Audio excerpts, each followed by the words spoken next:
prendre la parole sur le travail dominical et il nous explique les conséquences économiques, sociales. En fait, c'est pas du sang de profession. Moi, je suis pas commerçant de profession, vous voyez. Il y a beaucoup de gens, attendez, voilà, il y a beaucoup de gens qui font de la politique, comme moi, comme beaucoup de gens ici. C'est chauffé, on est bien payé. Mais en revanche, je vois personne véritablement qui prend la parole depuis le début, et je m'inclus dedans, hein, vraiment, j'en fais partie, qui est véritablement en mesure de dire si c'est efficace ou pas sur le plan économique, sur le plan social, et même, admettons, sur le plan environnemental. En revanche, il y a des gens qui savent si c'est efficace ou si ça ne l'est pas. Ce sont les fédérations professionnelles concernées. Voilà. Mais les... Attends, 2 minutes. J'ai écouté. Vous avez écouté ou m'écoutez? Messieurs, on laisse finir Monsieur Vesperini.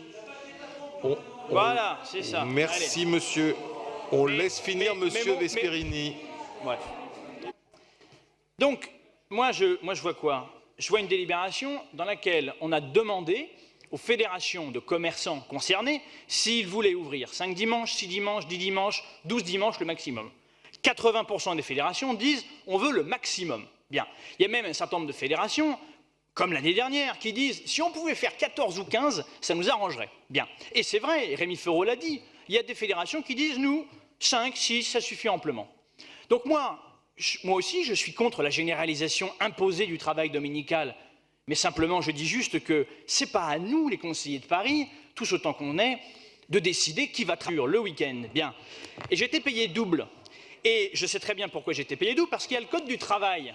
Hein? Bien. Le Code du travail est très précis, et vous d'ailleurs, l'exécutif le dit dans sa délibération, merci à l'exécutif de le rappeler, qu'il y a des dispositions expresses, un accord express donc des salariés, des modalités compensatoires telles que le doublement de la rémunération, je sais bien là pour le coup de quoi je parle, et un jour de repos compensateur dans la quinzaine qui suit la suppression du repos dominical. Bien, donc il y a le Code du travail qui est là, je crois, pour donner un certain nombre de cadres. Enfin, dernière observation, il y a une hypocrisie crasse avec l'exécutif, parce que moi, comme d'autres, j'ai siégé à la mission d'information sur le travail dominical.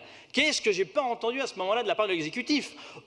Et puis alors là, comme en fait toutes les fédérations du commerce disent allons-y, il faut qu'on fasse du chiffre parce qu'on a la concurrence du e-commerce, parce qu'on a les violences de tous les samedis qu'on a connues. Alors là, l'exécutif, tout à coup, il marche sur des œufs. Et alors, qu'est-ce qu'il fait à la fin de la délibération? Ils disent bon alors nous, on a reçu les lettres des fédérations des commerces, mais alors au lieu de donner notre accord, au lieu de dire c'est très bien, on botte en touche.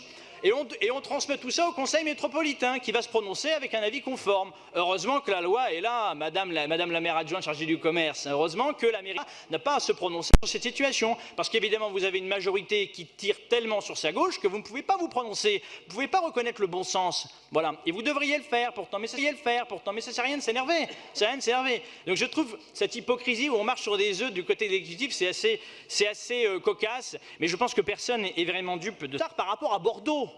Hein, Paris, la soi-disant la plus grande capitale, vous vous gargarisez d'accueillir le plus grand nombre de touristes chaque année. Ah oui, c'est vrai. Ah bah oui, mais bon, le problème, ce serait bien s'ils pouvaient dépenser... Monsieur Vesperini, pas de dialogue, vous ne l'interrompez pas et vous finissez, s'il vous plaît. Non, mais monsieur Girard, il vous reste provoque. Moins de 30 secondes.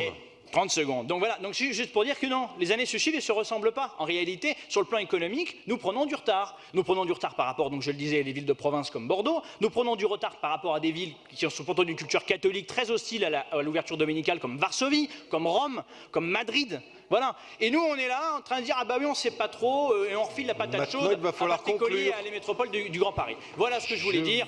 Cette délibération, cet examen, franchement, est superfétatoire. Évidemment, on votera cette délibération. Merci. Merci.